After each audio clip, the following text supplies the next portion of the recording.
untuk karyamu yang besar, kasih setia.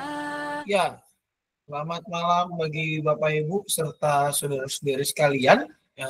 Mudah-mudahan jam kita semua sama, di mana jamnya sudah menunjukkan jam 7 tepat. Itu artinya kita akan memulai kesempatan kita dalam bincang sersan pada kesempatan malam hari ini, di mana ini menjadi bincang sersan terakhir di tahun 2024. Karena kalau kita melihat tiap minggu ketiga berarti baru kita akan ketemu lagi untuk bincang sersan itu di bulan Januari, berarti sudah ganti tahun, yaitu Januari 2025.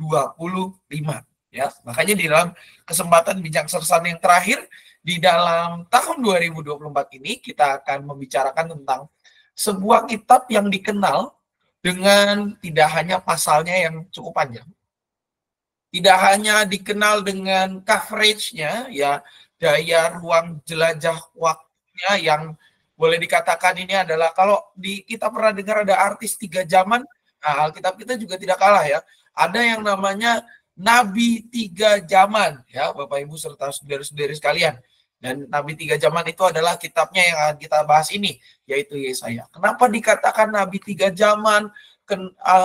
Kok bisa seperti itu kondisinya, dan Yesaya itu siapa sih? Ya, nanti kita akan bahas lebih dalam. Nah, sebelum kita melangkah ke dalam pembahasan yang lebih dalam, kita akan mengangkat sebuah pujian yang diambil, pujian pembuka kita yang diambil dari PKJ nomor 58.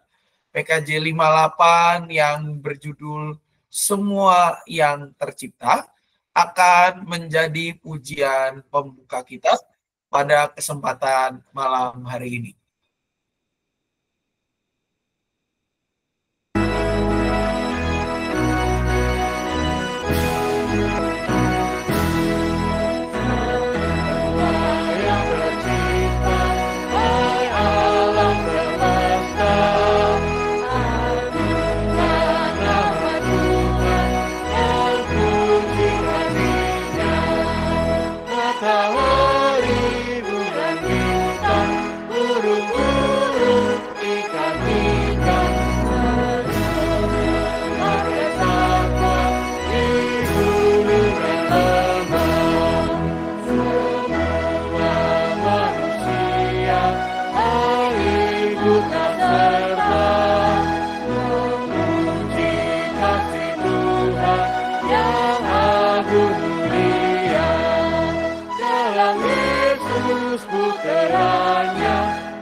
Selamat selamanya, segala sesuatu dibahagiakan.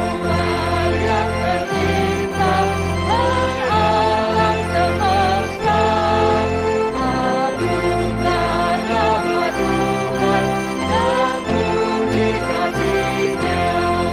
Oleh Yesus disampaikan pengampunan perdamaian, berarti bumi baru genap semuanya.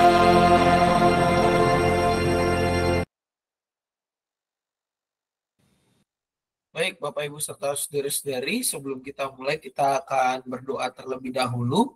Dalam kesempatan ini mungkin saya minta tolong Ibu Christine, Ibu Diarti boleh membuka di dalam doa, Bu Christine? Boleh ditolong, Bu? Ada, Bu Christine? Mic-nya soalnya belum nyala.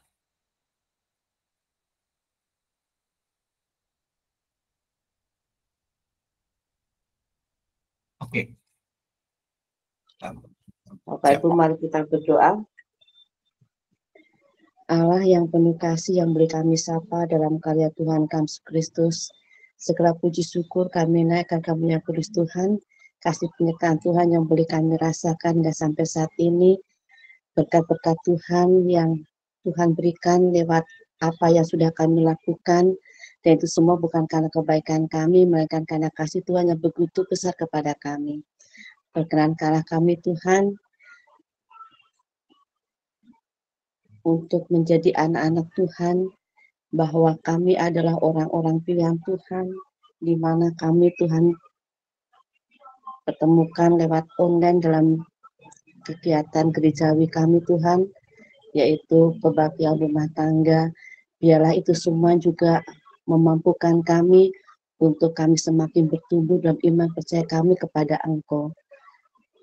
Beri kami hati pikiran yang dikuasai Roh Kudus-Mu Tuhan, agar kami Tuhan beri kemampuan untuk senantiasa menjadikan firman-Mu itu pelita bagi hidup kami dan terang bagi jalan kami, di mana kami anak-anak Tuhan yang senantiasa mampukan untuk menjadi teladan yang baik bagi sama kami, karena Kristus telah meneladankan kami tentang kerendahan hati dan penuh kasih, juga mampukan kami untuk menjadikan kami adalah orang-orang yang senantiasa Tuhan pakai dalam kami menjalani hidup kami selaku orang pilihan Tuhan, orang yang sudah diselamatkan Tuhan.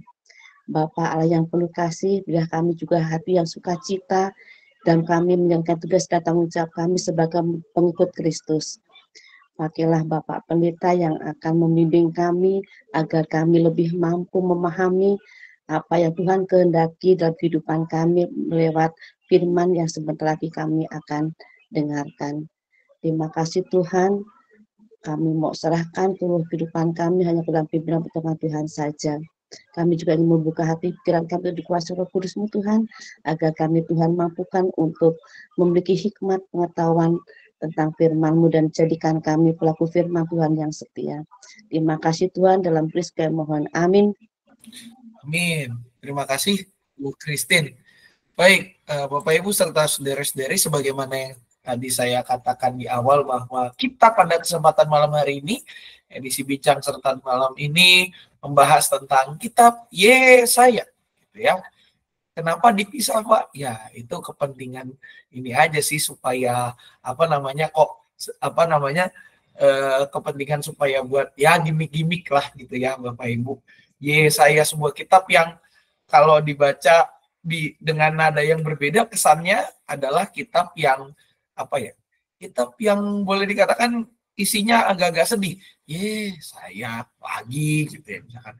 Tapi kalau misalkan dibacanya dengan intonasi yang semangat, saya ya. Ada sebuah kitab yang juga mengatakan ternyata ada sebuah respon yang sukacita ya. Kenapa bisa terjadi demikian, dan seperti tadi awal, kenapa kitab ini ataupun Nabi Yesaya dikatakan sebagai nabi 3 zaman? Nah, di sini akan kita bahas. Perlu kita kenal dulu Bapak Ibu, sebagaimana pepatah, yaitu tak kenal maka tak sayang. Maka kita harus mengenal dulu siapakah Yesaya, siapakah orang yang digadang-gadang sebagai penulis utama dari kitab ini. Siapakah dia yang dipakai namanya untuk 3 zaman ini? Kok enggak kehidupannya rasanya sangat panjang gitu ya. Nah, kita harus mengenal dulu. Kalau kita perhatikan Bapak Ibu Saudara, Yesaya itu nama lengkapnya adalah Yesaya bin Amos, pakai Z kalau di dalam bahasa Inggris gitu ya, bin Amos. Jadi dia adalah anaknya, bapaknya namanya Amos. Ya. Siapakah dia? Dia adalah Nabi Allah. Nabi Allah yang kapan dia mulai bekerja? Dia bekerja itu pada saat masa pemerintahan Uzia, Yotam, Ahaz, dan ini saya salah ketik, Hizkia harusnya, bukan Hilkia, salah pencet ya, Hizkia di situ. Kita bisa lihat keterangannya adalah di Yesaya 1 ayat yang pertama, gitu ya. Nah ini Yesaya ini adalah adalah nabi yang bekerja secara lebih tepat, Bapak Ibu Saudari, di kerajaan Yehuda. Ya. Berarti ini menunjukkan bahwa Yesaya itu bekerja di masa ketika Israel sudah berpisah. Ya. Ketika Israel sudah tidak lagi menjadi satu kerajaan yang bersatu. Ya. Dan ini menandakan bahwa Yesaya bekerja setelah masa pemerintahan Salomo. Karena sehabis pemerintahan Salomo, Israel terpecah dua. Yang beribu kota Samaria, atau dikatakan yang di sebelah utara, namanya adalah Kerajaan Israel. Yang di sebelah selatan dengan ibu kota Yerusalem, bernama Kerajaan Yehuda. Yesaya secara khusus bekerja di Kerajaan Yehuda. Nah, kalau kita perhatikan, Bapak Ibu Saudara-saudari, Yesaya ini adalah nabi yang menikah. Ya. Dia punya seorang istri. Walaupun tidak disebutkan namanya siapa. Kalau kita ingat ada seorang nabi yang menikah dengan seorang perempuan sundal, nah di situ ada disebutkan namanya. Saya lupa antara Nabi Hosea atau Nabi Habakuk begitu ya. Itu kan ada seorang nabi yang menikah dengan perempuan sundal. Kenapa dia menikah? Untuk melambangkan bagaimana kondisi Israel yang terjadi pada zaman itu. Begitu ya, pada zaman itu. Nah, Nabi Yesaya, istrinya siapa namanya tidak diketahui. Tapi kalau kita mengacu pada Yesaya 8 ayat yang 83, istrinya itu profesinya nabi ya. Berarti apa? Ini ya pasangan suami istri yang nabi gitu ya. Pekerjaannya sama-sama menjadi nabi Tuhan. Dan Nabi Yesaya ini dari pernikahannya dengan seorang nabiah itu memiliki 2 anak. Namanya rada-rada rumit dan juga unik. Gitu ya. Yang anak yang pertama di ayat Yesaya 7 ayat 3 dikatakan namanya adalah, ini susah sekali membacanya, Shear-Yashuf. Ya. Bahasa Ibrani kurang lebih gitu bacanya. Shear-Yashuf. Shear-Yashuf. Artinya apa? Artinya adalah sisa yang akan kembali. Ya. Jadi namanya ada artinya. Gitu ya. Yang kedua ini juga lebih rumit membacanya, yaitu Maher-Shalal Hasbaz ya, di Yesaya 8 ayat 3.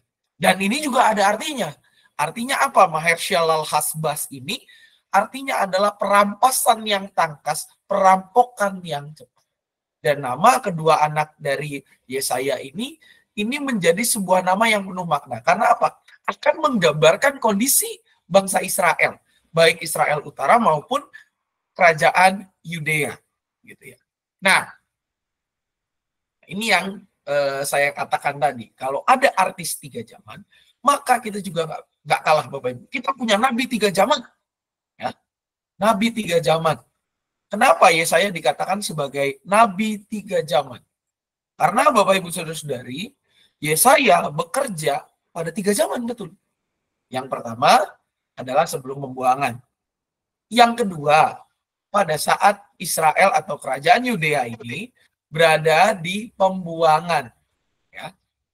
Dan yang ketiga, Bapak Ibu Saudara-saudari, kapan Yesaya bekerja? Ya, kalau sudah pada sebelum, lalu pada masa pembuangan, ya yang ketiga pasti setelah pembuangan selesai. Pembuangan yang kemana?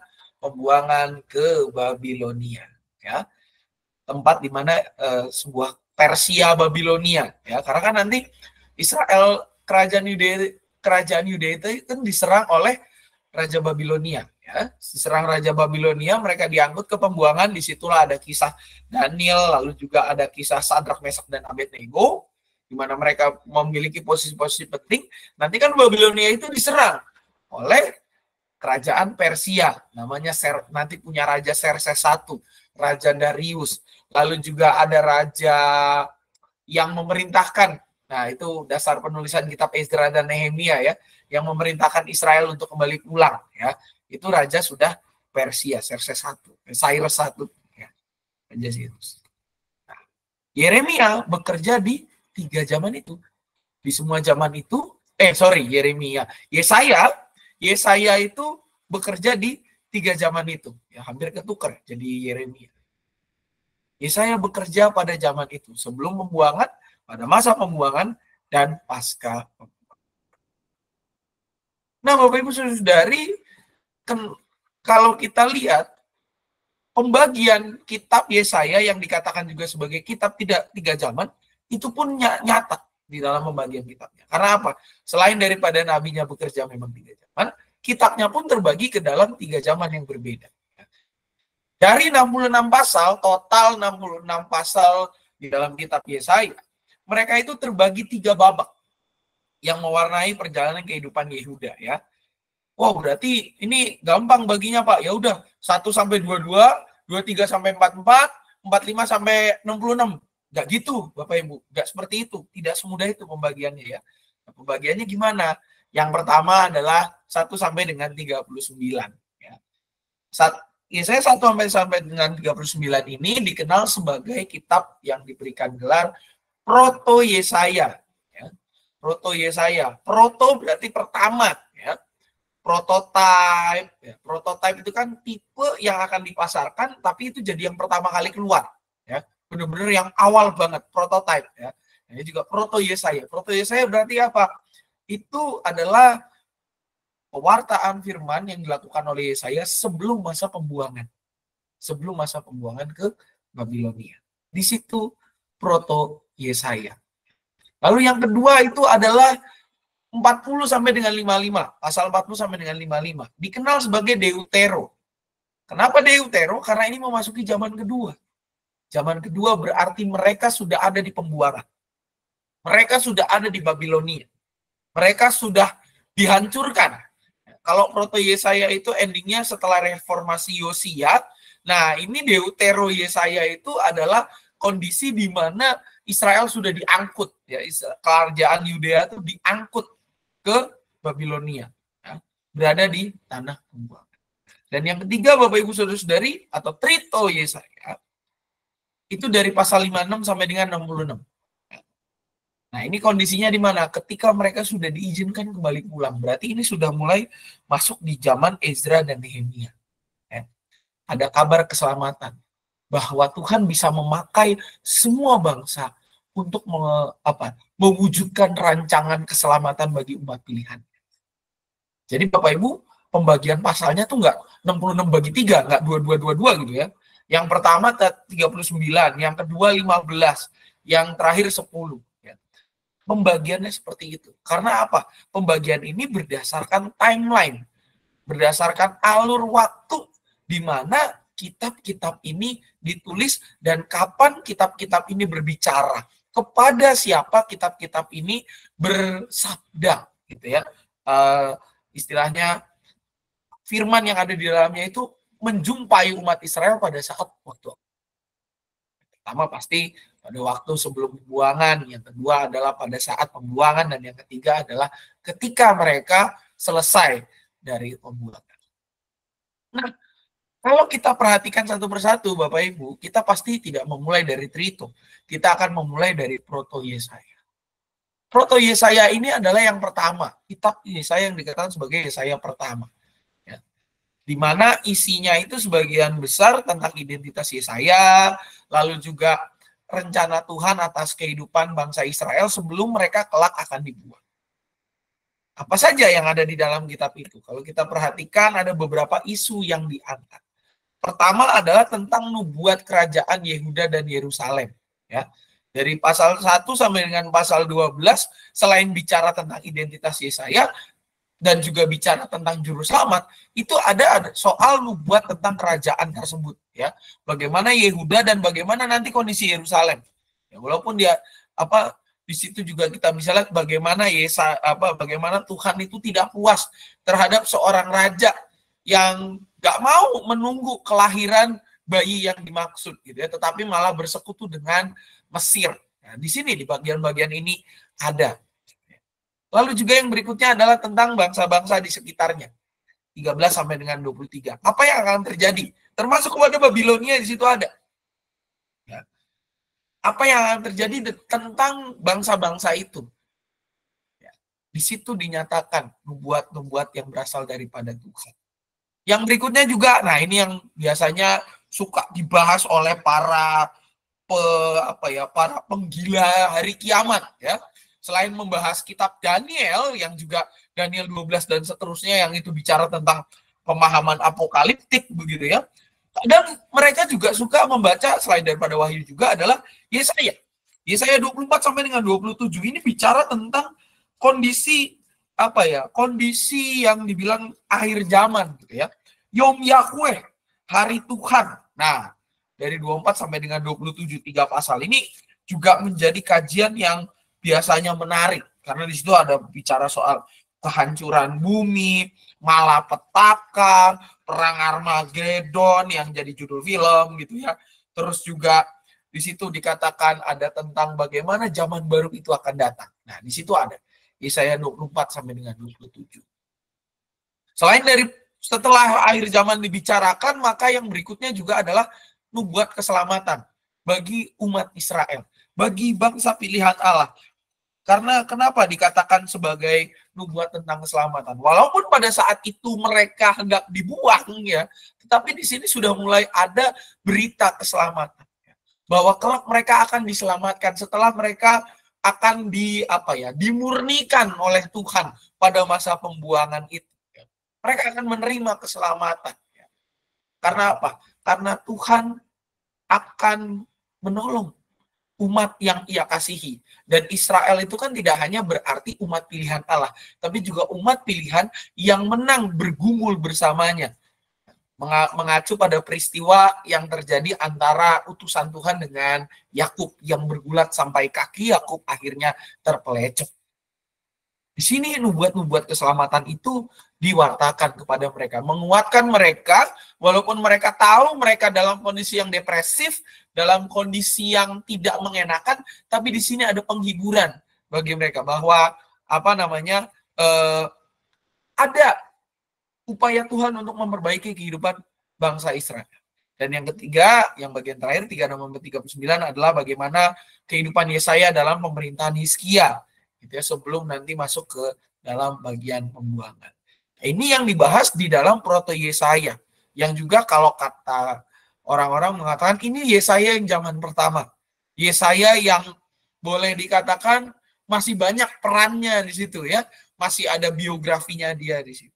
Nah, setelah proto berarti kita akan membahas tentang yang Deutero, bagian yang kedua di mana mulai biografi tentang Yesaya itu hilang, tapi di sini lebih banyak vibes-nya itu adalah penguatan umat, khususnya di tengah masa pembuangan mereka di Babilonia.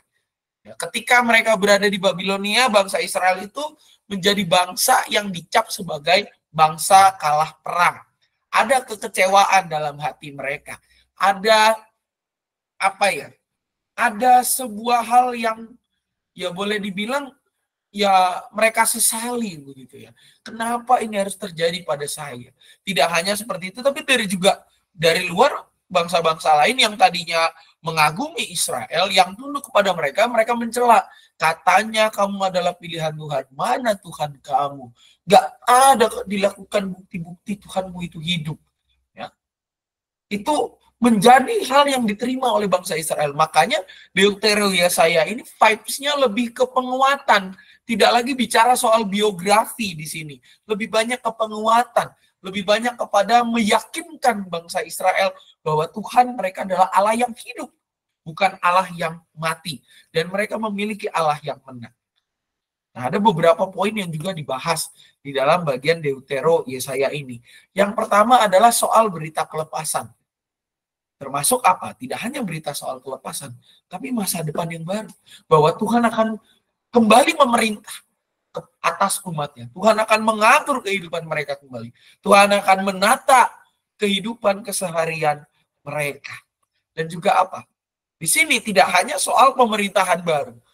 Pemerintahan baru itu atau gaya hidup yang baru, status yang akan diterima oleh bangsa Israel, pembebasan daripada Tuhan itu harus juga diimbangi dengan apa? Pembangunan karakter. Karakter building. Makanya karakter building itu Bapak Ibu Saudara-saudari tidak hanya buat anak dan remaja aja. Sebenarnya sampai lansia pun pembangunan karakter itu penting. Karena apa? Manusia adalah makhluk yang dinamis, tidak statis. Manusia adalah makhluk yang terus berkembang.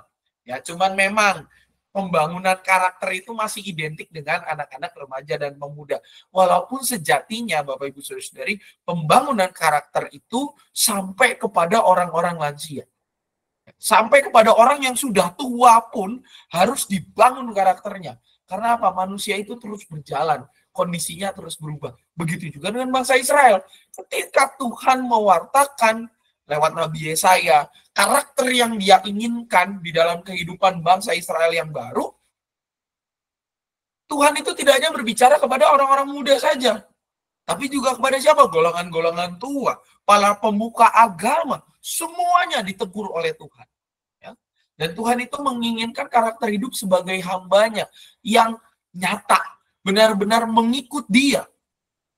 Kenapa bisa seperti itu? Karena Bapak Ibu Saudara-saudari, ketika bangsa Israel berada di tengah pembuangan, maka bangsa Israel itu mulai menyadari apa yang menjadi akibat, apa yang menyebabkan mereka dalam kondisi seperti ini. Kenapa Tuhan seolah tidak membela mereka? Jawabannya satu, Bapak Ibu Saudara-saudari, karena dosa. Bangsa Israel di dalam momen-momen menjelang pembuangan mereka, menjelang kehancurannya, mereka berdosa terhadap Tuhan. Mereka melakukan kesalahan. Mereka bahkan hidup tidak menurut jalan Tuhan. Ya wong, setelah Raja Salomo itu selesai masa pemerintahannya, masing-masing mendirikan bait Allah dan membuat klaim bahwa disinilah Allah bertahta. Disinilah rumah Allah yang benar, baik yang di Yerusalem maupun yang di Samaria. Ya padahal kan Tuhan tidak menginginkan keterpisahan. Dan juga apa? Ketidakpercayaan mereka pada Tuhan. Bapak Ibu Saudara-saudari, ketika di masa-masa menjelang akhir dari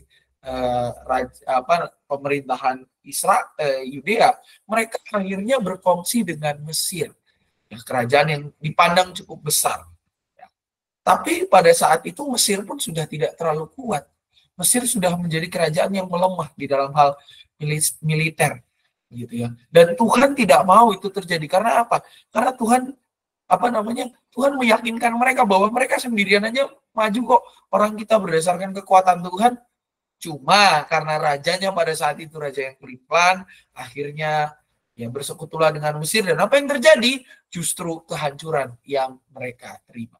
Nah, makanya di dalam Deutero Yesaya, di sini kita bisa melihat bagaimana Tuhan membentuk umatnya, mempersiapkan mereka untuk menjadi bangsa yang merdeka, untuk kembali pulang ke kampung halaman mereka. Bahwa Tuhan telah membebaskan mereka, Tuhan menyiapkan masa depan yang baru di dalam kehidupan mereka. Kalian harus bertahan di dalam kondisi ini karena tinggal sebentar lagi saja masa depan itu akan tiba. Dan sambil mengisi waktu, ya, mempersiapkan diri, ya kayak BPUPKI gitu ya, Bapak Ibu, Badan Persiapan Usaha Kemerdekaan Indonesia itu, mereka harus menata diri sebagai hamba Tuhan. Sebagai umat pilihan Tuhan yang benar-benar berjalan di dalam kehendak Tuhan. Tidak lagi menurut kehendak mereka sendiri. Nah, ini yang kemudian akan diteruskan oleh Cerita Yesaya atau bagian terakhir dari kitab Yesaya.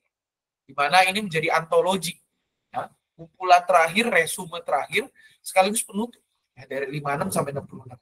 Di mana titik berat dalam bagian ini, isu yang diangkat itu cuma satu. Yaitu soal keselamatan. Bagaimana mereka harus hidup sebagai bangsa yang merdeka, sebagai umat yang telah dipulihkan Allah, dan bagaimana mereka harus menata diri di kampung halaman mereka yang memang Tuhan berikan kembali kepada mereka. Dan di dalam bagian ini isunya cuma satu, bagaimana mereka itu harus hidup dalam cara yang baru, pola hidup yang terarah kepada Tuhan. Karena apa? Karena Ia telah menyelamatkan mereka, karena Tuhan telah memulihkan mereka. Tuhan telah mengumpulkan mereka kembali dari yang tercerai-berai, terpecah ke dalam dua kerajaan, sekarang sudah menjadi satu, tidak lagi terpecah. Nah, Bapak Ibu saudara-saudari sekalian, pada akhirnya kalau kita lihat dari kitab 66 pasal ini, Yesaya itu sebenarnya mau bicara tentang apa sih?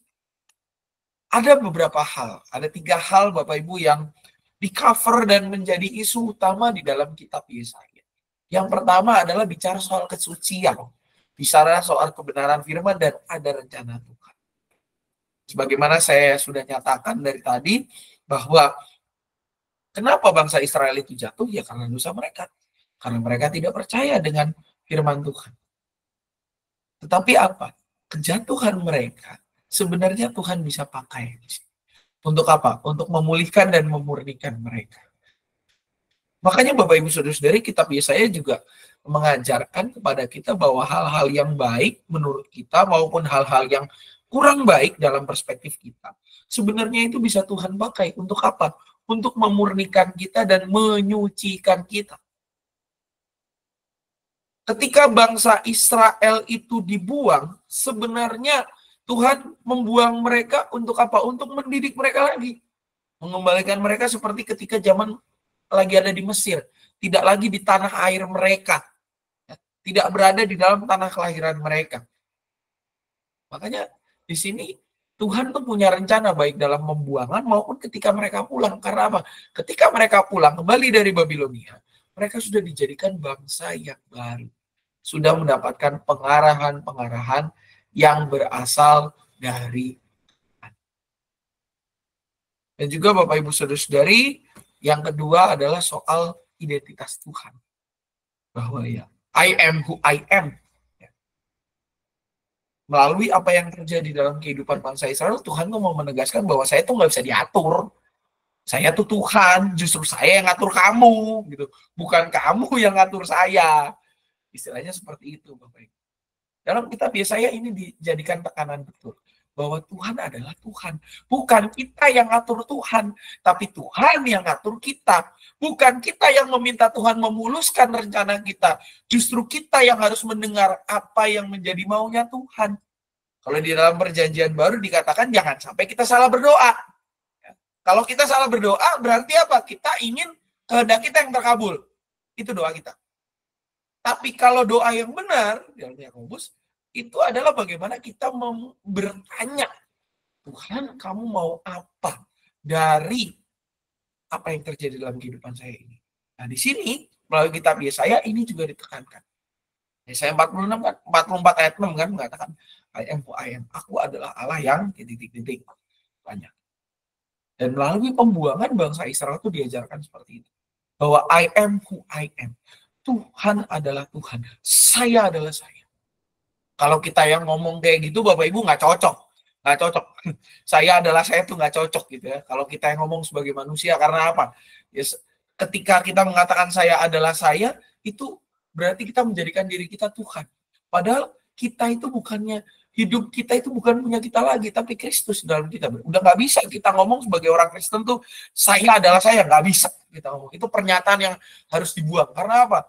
Hidup kita sudah dibeli oleh Tuhan. Hidup kita adalah milik Tuhan. Bukan untuk menyenangkan diri kita sendiri, tetapi untuk menyenangkan Tuhan. Itu poinnya orang Kristen. Makanya di sini Yesaya juga mengajarkan, Tuhan melalui Yesaya berfirman seperti itu pada bangsa Israel. Karena mereka ingin menyenangkan diri mereka sendiri. Mereka ingin hidup menurut pikiran mereka yang terbaik buat mereka. Dan tidak menurut apa yang menjadi kehendak Allah. Nah disinilah Tuhan mengatakan, I am who I am. Walaupun kamu adalah umat pilihan saya, walaupun kamu adalah anak kesayangan saya, tapi karena kamu sudah terlalu melunjak, emang ini harus diberikan hukuman yang paling keras. Nah ini juga bisa buat pola pengasuhan kita, Bapak Ibu Saudari. Karena apa? Karena Bapak Ibu kalau dikatakan sebagai anak kesayangan, harusnya kita juga berani menghukum anak kesayangan kita itu untuk masa depan mereka. Untuk para remaja yang hadir di sini, ketika kalian kelak menikah dan punya anak, ingatlah. Jadikanlah pola pengasuhan Tuhan itu sebagai pola pengasuhan dalam kehidupan keluarga kalian. Karena apa? Karena kalau kita sayang sama seseorang, kita harus berani juga mendidik dia dengan jalan Tuhan.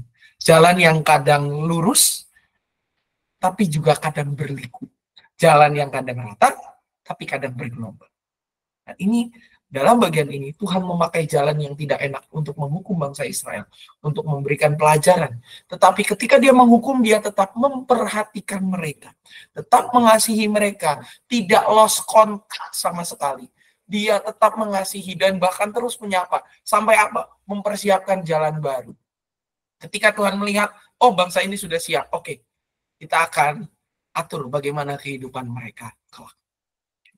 Dan yang ketiga, Bapak Ibu Saudara-saudari, janji terhadap keselamatan. Yesaya juga bicara tentang keselamatan. Walaupun Tuhan menghukum bangsa kesayangannya itu, tetapi apa? Karena kasihnya ia menjanjikan dan menggenapi keselamatan terhadap umat pilihannya. Khususnya kepada mereka yang telah mengaku dosa, tapi nggak cuma sekedar ngaku, bersedia bertobat. Bertobat, Bapak Ibu Saudara-saudari, sebagaimana yang dikotbahkan oleh PF yang hari Minggu kemarin itu, bisa Bapak Ibu tonton lagi tayangan kebaktiannya. Bertobat itu berarti kembali kepada jalan Tuhan. Kembali mengikut Tuhan. Mengoreksi diri. Ibarat kata mobil yang tidak hanya diservis. Kalau bertobat itu overhaul kelasnya, Bapak Ibu. Benar-benar turun mesin ya. Benar-benar dicek kaki-kakinya semua kalau punya mobil. Atau kalau punya motor ya turun mesin semua lah. Atau kalau punya sepeda ya sampai rangka-rangkanya dicat ulang. Kalau punya HP ya udah, HP itu walaupun HP-nya yang lama tapi dilakukan semacam upgrade, sama kayak mungkin kalau kita dulu punya komputer zaman Pentium 1, Pentium 2 sampai Pentium 3 gitu ya Bapak Ibu, zaman dulu banget. Itu tuh kan masih suka bisa di-upgrade, diganti ininya aja, ini casingnya sama tapi dalamannya diperbaiki total. Itu yang juga Tuhan lakukan terhadap kehidupan bangsa Israel kalau kita membaca bagian-bagian Yesaya ini. Bahwa Tuhan itu mengoverhaul semua. Tidak hanya mengoverhaul tapi juga di-upgrade semuanya. Benar-benar spare part-nya semua diganti lah boleh dibilang. Sampai sendi-sendinya itu diperbarui semua. Dasar kehidupan mereka itu diperbarui semua. Karena apa? Karena mereka yang pertama harus disadarkan dulu bangsa Israel tuh. Sadar, lu salah lo gitu loh. Yang lu lakukan ini salah. Gitu, nggak sesuai dengan firman Tuhan. Ketika mereka sudah sadar, maka ditanyakan ulang, mau nggak bertobat? Mau nggak kamu saya perbaiki kehidupannya, diservis, di overhaul, diganti semua yang rusak-rusak itu, supaya kamu siap guna lagi?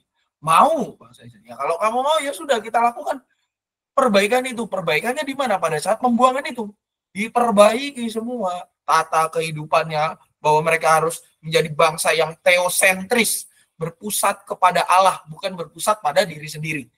Ya. Nah, ketika itu semua selesai dan Tuhan lihat, oke, ini sudah aman, ya sudah, saya akan memberikan pembebasan kepada kamu. Jadi itu yang digenapi oleh Tuhan. Karena apa? Karena bangsa Israel menunjukkan pertobatannya. Makanya bangsa Israel pun dipulihkan oleh Tuhan. Di akhir kitab Yesaya, di Trito Yesaya, pemulihan itu sudah nyata. Gitu ya. Nah, selain daripada kitab Yesaya yang kita lihat saat ini, ternyata kitab Yesaya itu juga menjadi inspirasi dalam hidup keseharian kita. Saudara-saudari, Yesaya itu menjadi sebuah kitab yang kalau kita baca satu persatu pasalnya, kita renungkan, benar-benar kita baca dan dalami, itu sebenarnya adalah kitab yang benar-benar kaya, yang menunjukkan kepada kita bahwa kasih Tuhan itu nyata. Walaupun ia menghukum kita, tetapi hukumannya itu bukan karena dia nggak sayang, justru karena kasihnya yang begitu rupa. Dia menghukum bangsa Israel untuk membentuk mereka, membawa ke tempat perbaikan, supaya mereka sadar akan apa yang terjadi dalam kehidupan mereka. Nah, Bapak Ibu, saya mengutip pendapat seorang ahli perjanjian lama, Profesor Walter Brueggemann, orang kalau nggak salah keturunan Jerman lah gitu ya. Walter Brueggemann, ahli perjanjian lama, dia berpendapat begini, kitab Yesaya itu adalah kitab yang mengajak para pembaca untuk apa? Merenungkan, mengimani, dan merefleksikan lewat kisah yang ada di dalamnya. Termasuk biografi Yesaya yang punya banyak makna itu. Ini adalah kitab yang memposisikan kita sebagai saksi.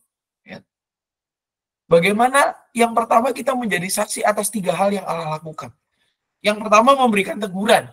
Teguran yang biasa, teguran yang sedang, sampai teguran yang keras. Yang kedua, setelah memberikan teguran, dia menjamin hidup mereka. Ya, kalau kita kan Bapak Ibu sebagai manusia biasanya kita menegur, ya udah selesai ditegur nggak diperhatiin lagi orangnya. Pokoknya dihukum aja gitu ya. Yo, kamu bertobat, ya udah beres gitu ya. Nah, kalau Tuhan nggak gitu. Dia memberikan teguran tuh bertahap.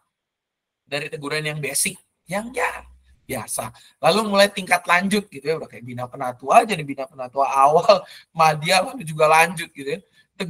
Teguran biasa, lalu teguran yang agak sedang, teguran yang mulai rada keras, sampai teguran yang keras, benar-benar keras.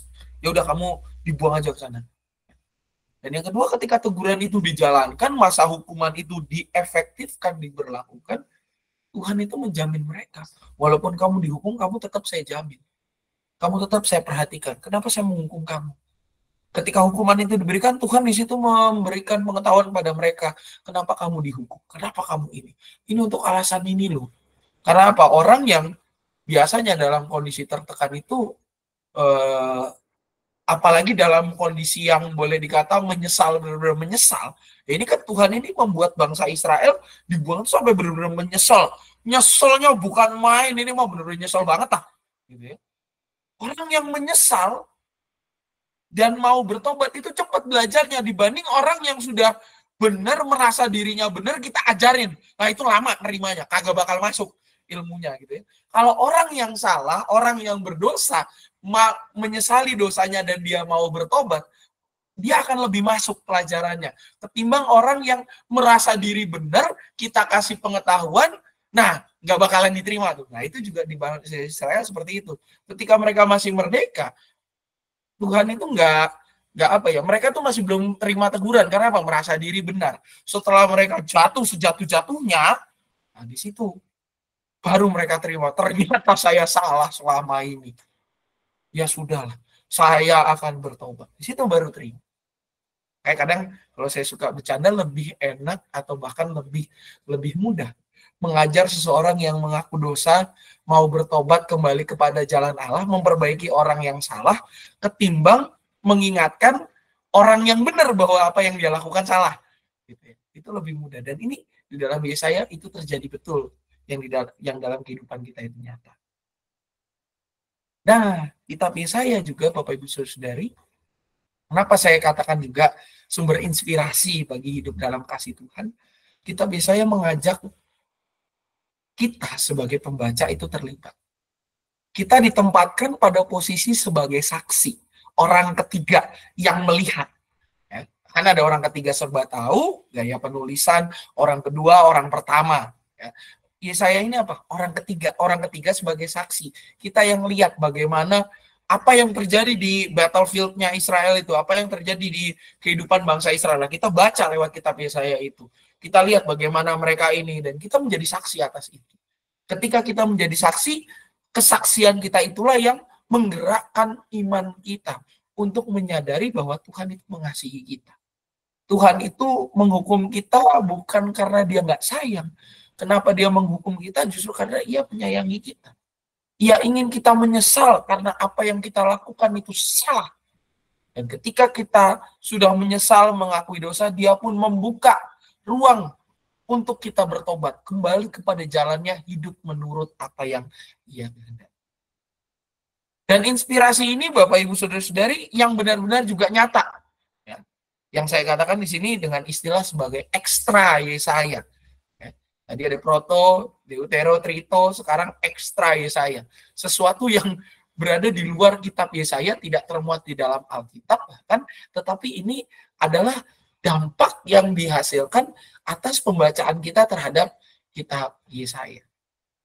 Ini yang menginspirasi, dan apa yang dikatakan oleh Bapak Walter Brueggemann itu dan apa yang kita lihat juga tadi di slide sebelumnya, itu benar-benar nyata. Di mana bukti nyatanya? Kita lihat yang pertama. Kalau perhatikan Bapak Ibu Saudari, bacaan pertama kita di masa raya Natal biasanya itu dari Yesaya. Ya. Kalau Bapak Ibu memperhatikan warta jemaat atau melihat broadcast message ya, pesan yang biasa dikirim di hari Sabtu atau hari Jumat malam gitu ya, bacaan di minggu-minggu Advent biasanya kalau nggak Yeremia seperti yang terjadi tahun ini, biasanya adalah Yesaya. Ya. Yeremia, Yesaya, Maleaki, Zefanya, itu nabi-nabi yang bicara tentang tentang bagaimana kehadiran Tuhan itu akan dinyatakan. Termasuk Yesaya. Ketika 24 Desember, Bapak Ibu saya spill saja, bacaan pertama kita untuk tanggal 24 malam itu dari Yesaya 9 ayat 2 sampai 7. Yang menjadi dasar pemberitaan firman Tuhan. Lalu juga tanggal 25, kalau 25 itu 1 Samuel. Ya. Kalau kita mengingat mungkin beberapa tahun yang lalu, tahun kemarin kalau nggak salah di 2023 itu agak banyak bacaan tentang Yesaya. Dan tema Natal juga biasanya diambil dari Yesaya. Sebab seorang anak telah lahir, juru selamat begini, dan inilah tandanya bagimu. Gitu ya. Itu kan ada di dalam kitab Yesaya juga. Karena apa? Karena Yesaya itu memberitakan tentang kedatangan Raja Damai, ya, di mana pada saat masa perjanjian baru, penggenapan ini yang terjadi di dalam kelahiran Yesus Kristus. Wah, itu kelamaan, Pak, kejauhan, gitu ya. Itu peristiwanya masa lampau. Yang lebih kekinian ada nggak? Ada, Bapak Ibu. Kalau kita kembali ke tahun sekitar 40 sampai dengan 60-an atau 70-an gitu ya Bapak Ibu. Itu di Amerika itu kan masih terkenal dengan yang namanya segregasi, hukum Jim Crow yang mengusulkan itu. Namanya Jim Crow laws gitu ya, hukum Jim Crow. Pemisahan rasial, segregasi rasial ya, yang senator namanya Jim Crow. Nah, Yesaya 40, Bapak Ibu Saudara, khususnya ayat 4 sampai dengan 6, ini inspirasinya siapa? Inspirasinya Martin Luther King. Kita kenalnya cuma Martin Luther King aja, orang keturunan Afrikan Amerikan yang dia berpidato pada saat itu, judulnya adalah I Have a Dream.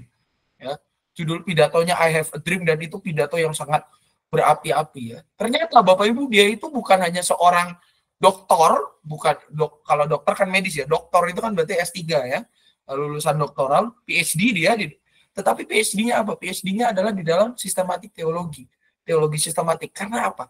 Karena Martin Luther King ini adalah seorang pendeta. Nah, ini pendeta baru, pendeta bukan kaleng-kaleng nih, kayak begini nih. Karena apa? Dia mengutarakan keinginannya. Dia menafsirkan Yesaya 40 itu sebagai sebuah panggilan untuk menyetarakan perbedaan yang terjadi, bahwa nggak boleh lagi ada perbedaan segregasi rasial ini. Kita nggak boleh ada perbedaan karena apa? Kita semua ini ciptaan Tuhan kok. Saya punya mimpi, ngambil dari Yesaya 40 ayat 4 dah tuh. Segala lembah-lembah akan diratakan dan seterusnya seperti itu. Yesaya itu menjadi inspirasi Bapak Martin Luther King ini, Pak Pendeta ini, untuk menggerakkan masyarakat kulit hitam di Amerika pada saat itu memperjuangkan. Dan kalau Bapak Ibu membaca di dalam artikel-artikel, Presiden saat itu, yaitu John F. Kennedy, yang nantinya ditembak gitu ya, sama kayak Martin Luther King ini ditembak, dia terinspirasi dari I Have a Dream ini, yang berakar dari Yesaya 40, di mana dia akhirnya apa? Menghapus si Jim Crow law itu. Akhirnya ya udah, segregasi tidak berlaku pada zaman dia. Karena puisi ini yang berakar dari Yesaya 40. Dan Bapak Ibu, yang lebih kekinian yang pasti sering dipakai kalau Bapak Ibu pergi ke gereja-gereja besar, walaupun sebenarnya salah dinyanyikan pada hari itu. Ada seorang musisi, komponis yang bernama George Frederick Handel, orang Jerman yang tinggal di Inggris, ya, naturalisasi dari Inggris. Ya. Dia menjadikan satu kitab Yesaya itu sebagai inspirasi untuk apa? Inspirasi sebuah operet, ya dikatakan sebagai operet yang berjudul namanya Messiah. Itu buku operet, mengisahkan dari Yesus lahir, dari kelahiran sampai dengan kenaikannya. Namanya Messiah. Itu yang kayak apa, Pak? Sederhana gini, ada judul lagu Haleluya. Ya, yang biasa dinyanyikan paduan suara. Orang nyanyi Haleluya itu pas Natal, ya. Padahal Bapak Ibu sebenarnya itu keliru. Di buku Messiah, Haleluya yang biasa dinyanyikan paduan suara itu posisinya di Paskah sebenarnya. Ya. Tapi apa? Inspirasinya dari mana? Dari seluruh kitab Yesaya ini. Jadi kitab Yesaya ini menginspirasi banyak orang. Tidak hanya pada saat itu bangsa Israel, tapi kepada orang-orang di zaman kekinian, termasuk kita, yang sampai hari ini masih membaca dan mempelajari kisah tentang Nabi Yesaya. Oleh karena itu, Bapak Ibu Saudari, marilah kita menjadikan setiap kitab yang ada di dalam Alkitab kita itu sebagai pegangan kita untuk menata keseharian. Karena apa? Alkitab bukan buku sejarah. Alkitab juga bukan buku untuk petunjuk. Ya, petunjuk memasak tidak ada di Alkitab, Bapak Ibu. Tapi Alkitab itu adalah buku yang menuntun kehidupan kita. Salah satunya kitab Yesaya ini. Karena tuntunan kehidupan itulah yang membuat kita menjadi pribadi yang bijak dan terus bergerak hingga masa di mana Tuhan akan memanggil kita kembali kepadanya. Bapak Ibu, demikian yang bisa saya bagikan terkait kitab Yesaya. Barangkali Bapak Ibu saudari ada yang mau ditanyakan, dipersilakan Bapak Ibu semua jika ada pertanyaan.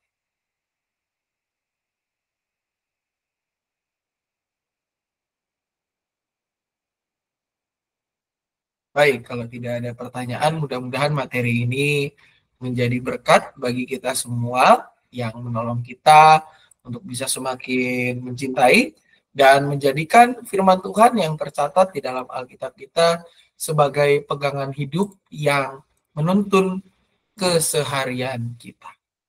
Amin. Kita memasuki saat teduh, memasuki doa syafaat, Bapak Ibu Saudari. Ada beberapa pokok doa yang sudah tercatat di dalam warta jemaat kita. Bisa dilihat di sini. Barangkali ada tambahan dari Bapak Ibu semua, dipersilakan kalau ada tambahan. Mungkin ada yang belum tercover di dalam pokok-pokok doa yang terlihat di dalam tayangan Bapak Ibu semua. Aman, Bapak Ibu semua, tidak ada tambahan?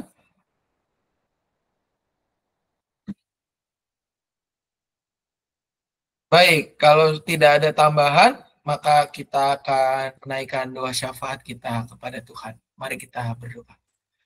Kami bersyukur Tuhan pada malam hari ini, kami boleh diingatkan tentang karya kasih-Mu yang dinyatakan lewat kitab Nabi Yesaya.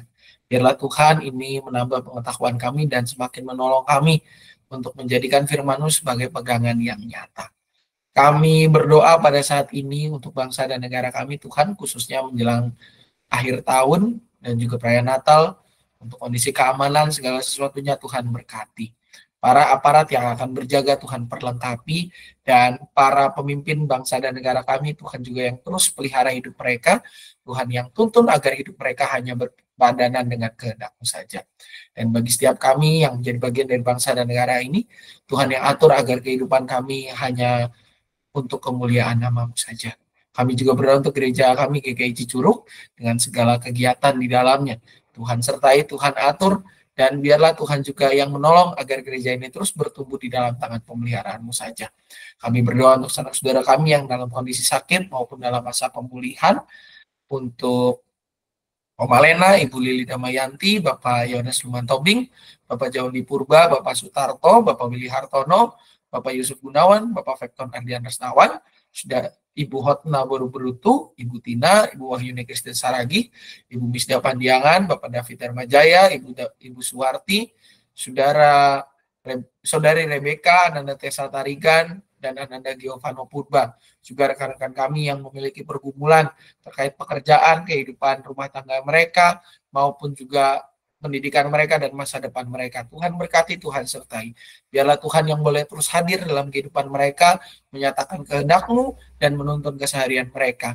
Keluarga yang mendampingi, Tuhan juga berikan kecukupan selalu. Kami juga berdoa untuk PPDB BPK Penabur Cicurug dari jenjang TK, SD hingga SMP. Tuhan yang atur agar semuanya berjalan seturut dengan kehendak-Mu saja. Doa yang jauh dari sempurna ini hanya kami satukan dalam nama Anak Tuhan Yesus Kristus, kami berdoa. Amin. Bapak Ibu Saudari, kita akan mengakhiri ibadah kita dengan mengangkat sebuah pujian yang diambil dari Hidup Jemaat 407, KJ 407, yang berjudul Tuhan Kau Gembala Kami, akan menjadi pujian penutup kita.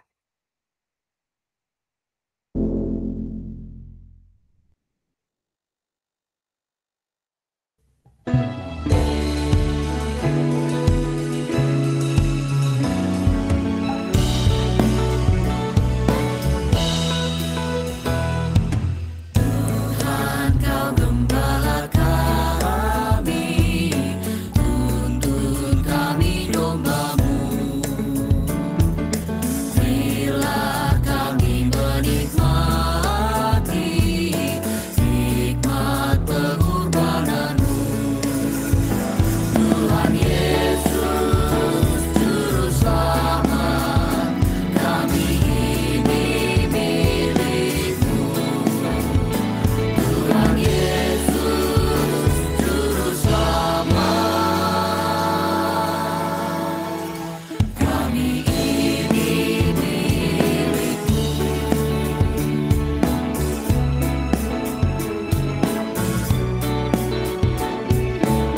setia, kawan hidup terdekat.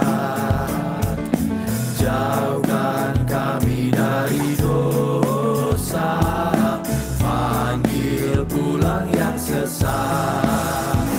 Tuhan Yesus, Juru Selamat, kami mohon diberkat. Tuhan Yesus, Juru Selamat, kami mohon diberkat.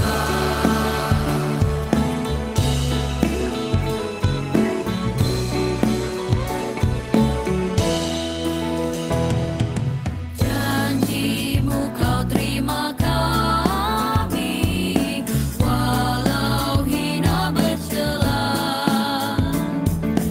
Yang berdosa Kau sucikan, Kau bebaskan yang lemah. Tuhan Yesus, Juru Selamat, kini kami berserah. Tuhan Yesus, Juru Selamat, kini kami berserah.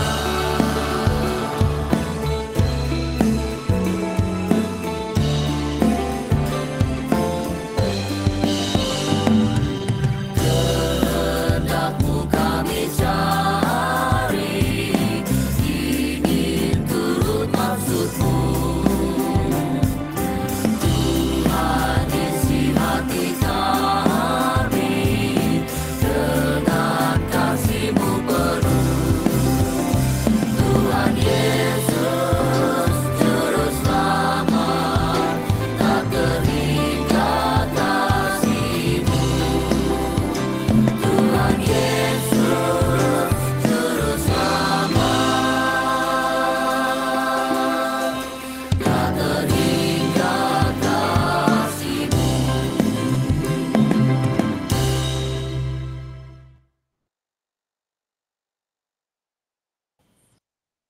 Ya, baik Bapak Ibu Saudara-saudari, demikian bincang sersan kita. Barangkali ada pengumuman terlebih dahulu.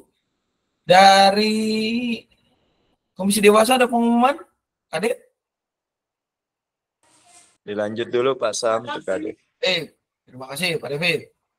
Dari lansia mungkin mengingatkan saja besok ada senam hari Kamis Bapak Ibu. Ya, hari Kamis ada senam. Jamnya sebagaimana yang diwartakan di grup lansia ya, jam 8 startnya. Instrukturnya dijamin yang minggu ini lebih khobah ya, lebih luar biasa karena ada fasilitas lah di bawah gitu ya untuk edisi akhir tahun. Ya, kalau tahun depan mungkin belum ada lagi gitu ya. Nah, juga tambahan Bapak Ibu Saudari mungkin pengumuman terkait tanggal 24 gitu ya. Bagaimana Bapak Ibu Saudari bisa lihat di dalam media sosial GKI Cicurug untuk ibadah Natal ya, kalau ini Advent ya, Advent 15-22 masih seperti biasa. Nah, untuk yang besok 24 itu Bapak Ibu malam Natal atau kita sebut sebagai Natal pertama sebetulnya itu kita kebaktian 2 kali ya. Jam 5 sore dan jam 7 malam ya. Kenapa 2 kali? Untuk memecah ya supaya tidak terjadi plek-tiplek, tidak terjadi lubernya masyarakat yang hadir gitu ya. Nah, dan ketika dipecah menjadi 2 Bapak Ibu Saudari, harapannya adalah seperti ini. Jam 5 sore itu diperuntukkan bagi Bapak Ibu yang lansia, bukan diperuntukkan ya, disarankan, dihimbau, dianjurkan bagi Bapak Ibu yang lansia maupun Bapak Ibu yang membawa anak masih kecil gitu ya, untuk datang ke jam 5 sore. Kenapa? Masih terang, Bapak Ibu Saudari ya, masih terang jam 5 sore. Ya, kalau para remaja juga sebenarnya boleh sih jam 5 sore nggak masalah. Karena masih terang, cuaca juga belum terlalu gelap gitu ya. Jam 5 sore disarankan buat para lansia dan juga ibu membawa anak untuk bisa bergabung di kebaktian yang jam 5 sore gitu ya. Nah, yang jam 7 karena sudah lebih gelap, untuk yang muda-muda, mereka yang baru pulang dari kantor, karena setahu saya 24 itu pabrik belum libur, Bapak Ibu, yang baru pulang pabrik dan segala macamnya, bisa mengikuti kebaktian yang jam 7 malam. Gitu ya. Yang jam 7 malam itu mulainya jam 7 malam tepat. Gitu ya. Jam 5 juga sama, jam 5 tepat kita akan mulai. Gitu ya. Jadi supaya tidak terjadi crowded atau kumpulan massa yang terlalu besar, dibagi dua. Kalau jam 5 nggak bisa datang, jangan takut Bapak Ibu Saudari, masih ada yang jam 7. Kalau jam 7 kemalaman, ya datanglah yang jam 5. Jadi ada dua opsi ya Bapak Ibu, nggak perlu sampai blok harus datang di satu kebaktian yang sama. Nggak. Ada dua opsi. Tapi kalau yang sore itu disarankan buat yang lansia supaya pulangnya belum terlalu gelap, itu disarankan yang jam 5 sore ya. Jadi ada dua kali kebaktian, jangan merasa takut Bapak Ibu Saudari. Kalau nggak bisa datang yang malam, takut kemalaman, datanglah yang jam 5 ya. Kalau merasa jam 5 kepagian ya, belum pulang dan segala macamnya, datanglah yang jam 7 malam. Nah, persembahan palungan yang amplopnya juga mungkin sudah Bapak Ibu pegang, itu dipersembahkan di dalam kebaktian tanggal 24 ini, baik jam 7 dan jam 5 gitu ya. Ingat jam 7-nya 7 malam ya Bapak Ibu, bukan 7 pagi. Dan juga jam 5-nya 5 sore, bukan 5 pagi ya. Nah, untuk yang tanggal 25 hanya satu kali kebaktian, yaitu jam 8 pagi saja. Yang tanggal 25 hanya satu kali kebaktian untuk tanggal 25 jam 8 pagi. Karena 25 semua pasti libur ya. 25 itu tanggal merah, hari libur nasional. Jadi jamnya jam 8 pagi dan tidak terlalu bermasalah gitu ya. Mau datang istilahnya, pasti tanggal itu boleh dibilang tanggal yang memang kita akan bersukacita di tanggal 25. Kalau 24 itu lebih ke penghayatan, 25 itu lebih ke Yesus sudah lahir, kita akan bersukacita melihat bagaimana Tuhan Yesus itu bersama dengan kita. Untuk 29 hari Minggu seperti biasa Bapak Ibu Saudari, dan tanggal 30 dan tanggal 31 Bapak Ibu Saudari itu ibadah jam 6:30 ya. Akhir tahun ibadah 6:30 malam hanya satu kali ya. Tanggal 31 pasti jam 6:30 udah pada pulang kerja ya. Dan belum terlalu gelap juga gitu ya di tanggal 31 itu. Ya, bisa datang ke jam 6:30 malam atau 18.30, dan tanggal satunya atau tahun baru itu jam 8 pagi ya. Nggak terlalu pagi-pagi banget, takutnya belum bangun lagi. Jadi nggak ada alasan untuk belum bangun. Jam 8 pasti sudah bangun semua. Sudah mandilah gitu ya. Yang mau begadang-begadangan tidur 6 jam itu cukup kok gitu ya. Nggak usah tidur lama-lama ya. Jam 8 pagi tanggal 1 Januari satu kali kebaktian. Dan tanggal 5 hari Minggu kembali seperti biasa. Tanggal 5 itu ada beberapa agenda. Yang pertama di kebaktian umum pasti sudah ada sakramen perjamuan kudus untuk ya KU1 dan KU2. Yang kedua ada perayaan Natal sekolah minggu di parkiran lokasinya. Yang ketiga ada rakor triwulan jadi tanggal 5, dan juga pengarahan penyusunan program baru ya. Di situ tanggal 5 semua ada. Jadi Bapak Ibu tanggal 5 sudah kembali normal seperti biasa. Perjamuan kudusnya di tanggal 5, tolong dicatat tanggalnya. Ya. Pak, kalau saya tanggal 25 atau tanggal 24 nggak datang, tapi mau memberikan persembahan palungan, ya boleh saja, tidak masalah gitu ya. Diberikan di hari-hari lain tidak apa, tapi supaya lebih dapat momennya di 24 dan 25. Dan diingatkan juga Bapak Ibu, di sekolah minggu itu ada program celengan ya untuk anak-anak sekolah minggu.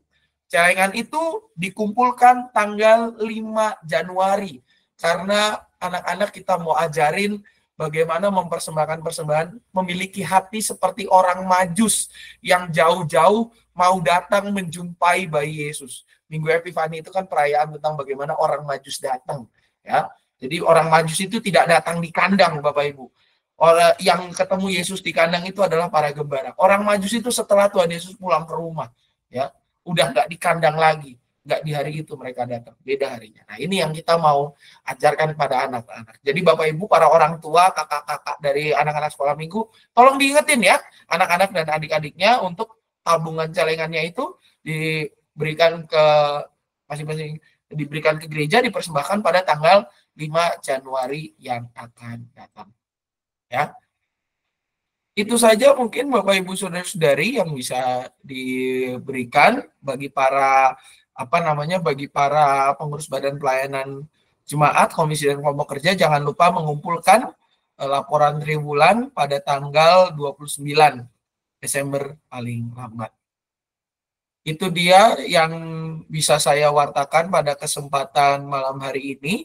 Dan biarlah kita mempersiapkan diri menyambut kelahiran Tuhan Yesus Kristus dengan lebih lagi. Oh ya, Natal Lansia tanggal hari Sabtu, perayaan Natal Lansia 28 Desember 2024. Jamnya nanti diinfokan di grup lansia. Itu saja tambahan dari saya. Terima kasih atas kebersamaan Bapak Ibu mengikuti sersan di tahun ini. Jangan surut. Tahun depan kita akan ketemu lagi di Bincang Sersan, dan pembahasan untuk tahun depan kita akan masuk kepada kitab yang dikenal sebagai kitab ini habis Yesaya berarti Yeremia, ya, kitab Yeremia, kitab yang mungkin penuh dengan teguran, gitu ya. Nanti kita akan pelajari Yeremia di tahun yang akan datang, gitu, di edisi Sersan bulan Januari. Terima kasih atas perhatian dan partisipasi Bapak Ibu semua. Selamat malam, selamat melanjutkan aktivitas. Tuhan Yesus memberkati. Selamat Terima malam kasih. Bapak. Terima kasih. Terima kasih Pak Sam, selamat malam semuanya.